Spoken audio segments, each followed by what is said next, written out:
আপনি যদি মনে করেন মুদি দোকানে শুধু দামি পণ্য বিক্রি করলেই বেশি লাভ হয়, তাহলে আজকের ভিডিওটা আপনার জন্য।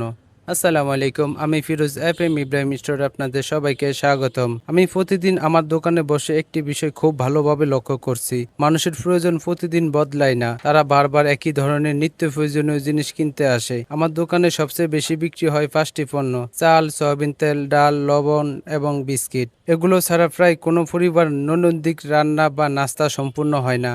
তাই এই পণ্যগুলো স্টক কখনো শেষ হতে দেওয়া উচিত নয়। অনেক নতুন দোকানদার শুরুতে বেশি লাভের আশায় কম বিক্রি হওয়া পণ্য বেশি টাকায় বিনিয়োগ করেন। তাই আপনি যদি নতুন দোকান শুরু করতে চান, আগে মানুষের প্রতিদিন প্রয়োজন বোঝার চেষ্টা করুন। লাভ নিজ থেকেই আসবে।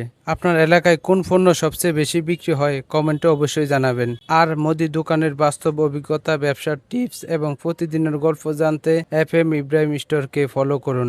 আর লাইক করুন, কমেন্ট করুন, শেয়ার করুন। ধন্যবাদ। আসসালামু আলাইকুম।